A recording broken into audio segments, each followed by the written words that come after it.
Hello friends, एक और नई कहानी के साथ। रात तकरीबन 9 बजे ऑफिस से लौटने के क्रम में प्रफुल्ल बाबू की चमचमाती मर्सिडीज कार जैसे ही उनके घर के मुख्य फाटक में घुसी, ड्यूटी पर तैनात सुरक्षाकर्मी तेजी से दौड़कर उनके पास पहुंचा और उन्हें सैल्यूट करते हुए कहा, साहब, एक महिला आपके लिए लिखी गई किसी व्यक्ति की एक चिट्ठी लेकर न जाने कब से यहाँ भटक रही हैं और बार बार आपसे मिलने का अनुरोध कर रही हैं। मेरे मना करने के बाद भी यहाँ से जा ही नहीं रही हैं। उनके साथ एक छोटा बच्चा भी है। प्रफुल्ल जी ने गार्ड की बात को सुना, आश्चर्य से उस महिला को अपने पास बुलाया और उससे जानना चाहा, आप कहाँ से आई हैं और मुझसे क्यों मिलना चाहती हैं? किसने मुझे ये चिट्ठी लिखी है? कपकपाते हाथ से महिला ने बिना कुछ ज़्यादा बोले प्रफुल्ल जी को एक चिट्ठी पकड़ाई और फिर मध्यम आवाज़ में खिसकते हुए बोली, साहब, मैं अभागन बड़ी भयानक मुसीबत में हूँ। तत्काल आपकी मदद चाहिए। आपके पिताजी ने मुझे चिट्ठी देकर आपके पास भेजा है। मेरा इकलौता बेटा बहुत बीमार है। इसे किसी भी तरह किसी सरकारी अस्पताल में भर्ती करवा दीजिए।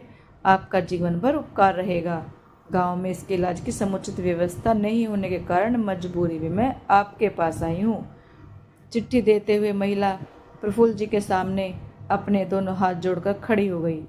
प्रफुल्ल जी ने उस चिट्ठी को ध्यान से पढ़ा और कुछ पल के लिए अत्यंत गंभीर व शांत हो गए। उसके बाद वे मैली कुचैली साड़ी पहनी कभी उस महिला की तरफ देखते तो कभी उस चिट्ठी की तरफ। कुछ देर तक गहरी चिंता में प्रफुल्ल बाबू निमग्न हुए कुछ सोचते रहे।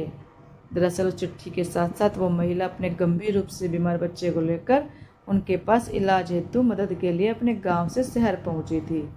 प्रफुल्ल जी ने उसी क्षण अपने सुरक्षाकर्मी को बोलकर उस महिला और उसके बच्चे के लिए अपने आउट गेस्ट रूम में रहने का प्रबंध कर दिया और फिर वहीं कुछ देर बाद दोनों के लिए भोजन की व्यवस्था की। महिला ने पुनः उनसे विनती करते हुए कहा, साहब, भगवान के लिए मेरी सहायता कीजिए। मेरे इकलौते बीमार बच्चे को किसी सरकारी अस्पताल में भर्ती करवा दीजिए, नहीं तो इसका बचना मुश्किल है। महिला बोलते बोलते उनके पैरों पर गिर पड़ी।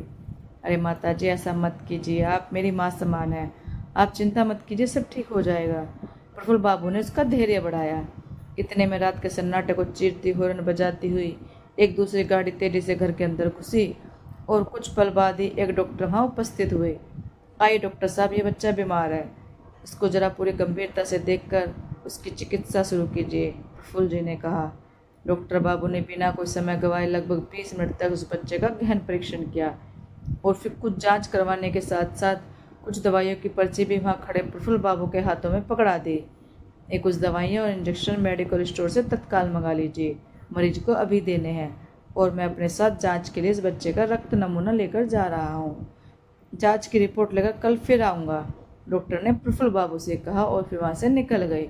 प्रफुल्ल बाबू ने डॉक्टर की पर्ची और कुछ पैसे अपने ड्राइवर को पकड़ाते हुए उसे तुरंत सारी दवाइयाँ लाने का निर्देश दिया और फिर अपने घर के अंदर जाने के लिए वहाँ से गलियारे की ओर मुड़े। साहब, बस आप मेरे बच्चे को किसी सरकारी अस्पताल में भर्ती करा देते। मैं गरीब कहाँ से दे पाऊँगी इलाज के इतने पैसे?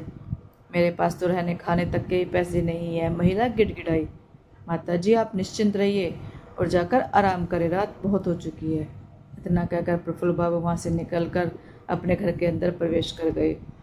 सुबह डॉक्टर बाबू बच्चे के दिमाग रिपोर्ट के साथ फिर आ गए और उसे एक इंजेक्शन तथा कुछ दवाइयाँ दी।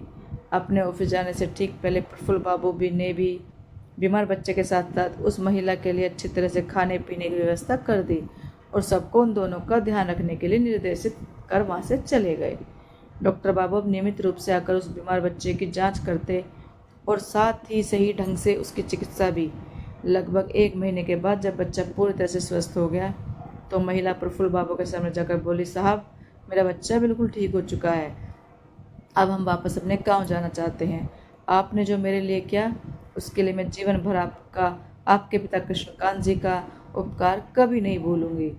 जब महिला अपने बच्चे के साथ वहाँ से विदा होने लगी तो प्रफुल्ल बाबू ने कुछ रुपये के साथ साथ दोनों को नए कपड़े और 2-2 जोड़ी नई चप्पल उपहार स्वरूप दी और साथ ही उसे एक चिट्ठी भी देते हुए कहा कि इसे उन पिताजी को दे दीजिएगा जिन्होंने आपको यहाँ भेजा था।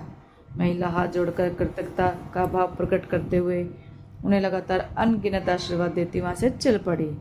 ठीक दूसरे दिन अपने गांव पहुंच कृष्णकांत जी को वह चिट्ठी देते हुए महिला उनसे प्रफुल्ल जी की बहुत तारीफ करने लगी बाबा, आपका बेटा तो देवता है, देवता।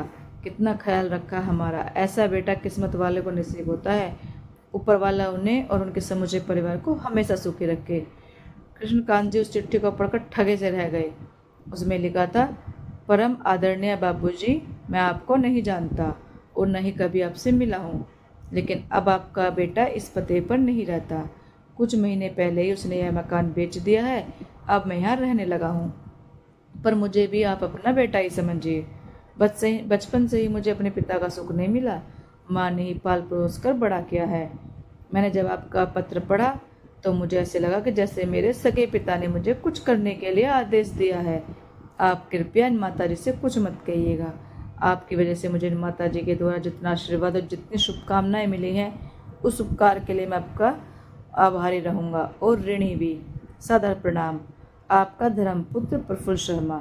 कुछ बेहद खामोश लम्हों के बाद कृष्णकांत जी का सिर कुछ सोचकर खुद ब खुद उस अनजान सज्जन व्यक्ति के सम्मान में झुक गया और उनकी आंखें तो नम थी ही।